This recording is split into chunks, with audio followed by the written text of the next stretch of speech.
Hi there, this is Amy with crazybeautiful.com, and today I'm gonna color a card with the Stampin' Up Blendabilities. They're the new alcohol markers, and I'm kind of new at this, but hopefully you'll learn something. If not, it'll be just fun watching. So we're gonna start with the Memento ink and stamp our stamp set here. It's called Life's Adventure, and I will tell you, you'll probably notice when you look at my block, but I mount the greeting on a different part.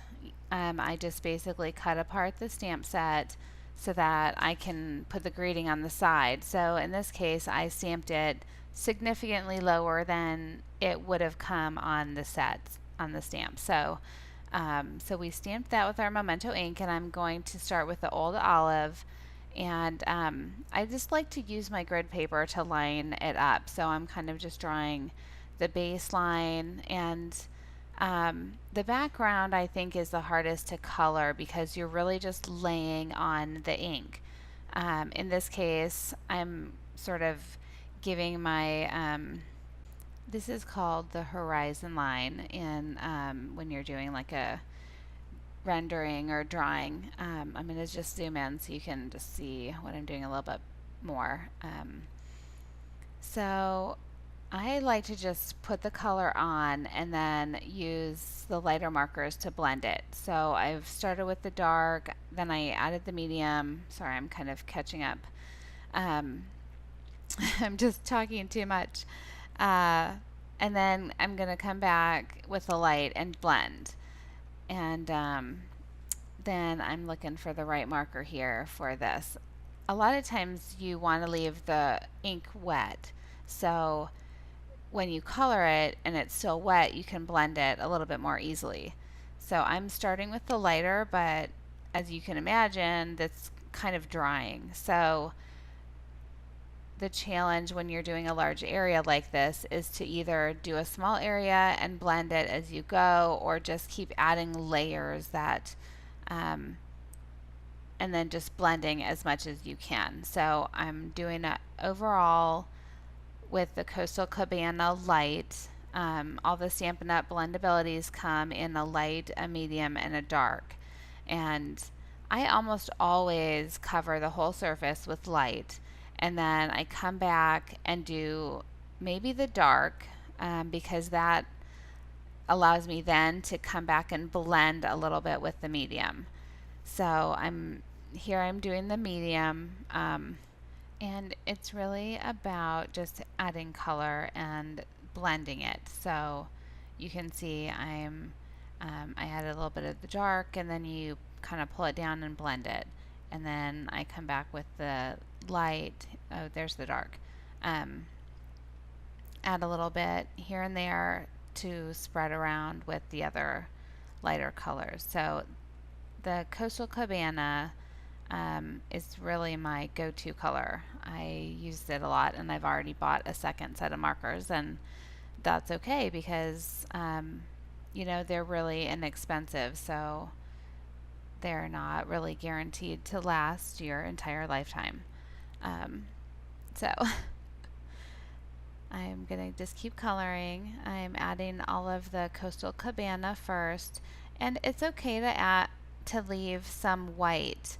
Leave the white for reflection, and I'm sort of, you know, it's hard to get up close to an image like this bike, and so I think that it really adds like a nice glow, and I don't mind at all that there's like a little bit of white left around it still. So I'm using my brush tip. There's two different tips. I typically use the small tip when I'm getting up close, um, and so use the brush tip for larger areas because the color will bleed, and you know, you want to make sure to keep that in mind. So I'm using the fine tip with the pumpkin pie, and like I said, the three colors, the light, the medium, and the dark, are all part of the set that you get when you order the pumpkin pie blendabilities. And you might notice that it's kind of difficult to take the covers off, and that's just because, for one thing, my markers are fairly new, and for another, they are just really tight. So when you do take the marker cover off, you want to make sure to try to pull nice and straight because there's a cylinder inside that lid that will that helps to, retain some of the ink. You just want to be real careful to pull it off nice and straight. And when you put it on, I recommend just setting it on your work surface and like pushing it together.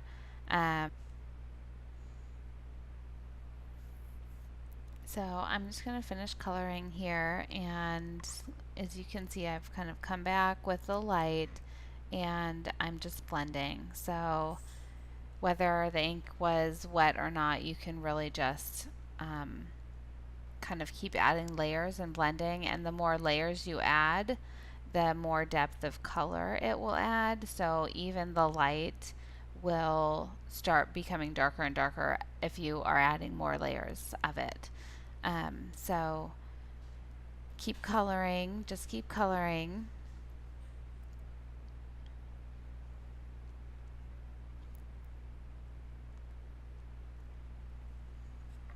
And I'm just touching up, so it's hard to stop. Like, it's sort of like when you're painting a picture. Like, it's kind of just hard to stop coloring and, accept that you're done. So I think I'm done. Nope, I'm not done. I'm gonna keep coloring. Just highlighting. I wanted to add kind of a dark side to my picture, so everybody has a dark side, right? So, and you can kind of see the shadow keep coming across my video. I'm sorry it's so long. It's just that it really does take a little bit longer when you're coloring with the blendabilities because you're sort of doing each marker times 3. So think of it that way when you're, you know, planning your card. So I got my flag color there, and I'm just going to assemble my card. There are a couple tricks that I'm using, so I'll point them out while we go. Look at all my markers, just clear those out. I am having my card open vertically, so I'm scoring at 5.5. It's an 8.5 by 11 piece of cardstock, and it's cut vertically, so it's 4.5 inches wide, but it's 11 inches tall. And I'll put those dimensions on my website, so link over there after the video. This is for my insert. I always like to do that first so that I don't forget. I don't always line everything, but this one I'll probably end up stamping on in the end, so I'll add something to the inside. Now, my twine, I kind of use a little, I don't know, I guess twine saving technique. I'm using just plain old Scotch tape, and I folded my twine into 3 sections because I wanted it to be 3 layers of twine, or 3 segments of twine. And so they're kind of like 3 equal segments, and I just wrapped them around the back and taped them with just clear Scotch tape.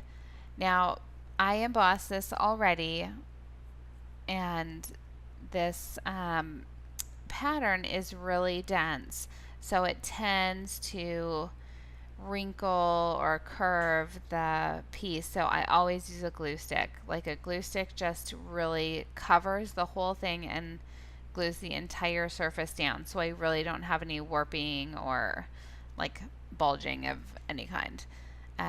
So all that's stuck down. I'm going to use my snail adhesive to put down that, and then I'm kind of using another ribbon saving technique here, and I'm just wrapping the ribbon around, taping it on the back, I couldn't get my bow or I couldn't get my knot to cooperate, so I just said forget it and did this, which really I think looks great, and I can get my little knot the way I want it. So I put that across, which is just pumpkin pie 1/4 inch cotton trim, wrapped it around the card or the card front, and I'm going to tie my knot and I'm going to glue dot it on, and it's all great. So then, I like to save my dimensionals, so I'm using little half C's for my dimensionals, popping it up so something has a little bit of dimension on my card. And that's not quite my finishing touch. I have one more little surprise here for you. Uh, I'm gonna go ahead and add some crystal effects. Now, whether you use your crystal effects every day or every month, you still need to clean that little thing out. So I use a little sewing needle, clean out my crystal effects, and it's good as new. And do not shake your crystal effects. That will add bubbles, which will translate onto your card as bubbles. So don't do that. I'm just putting a little bit on, spreading it around, and that will give a nice raised glossy look to my bike. So there's my card. Thank you so much for watching.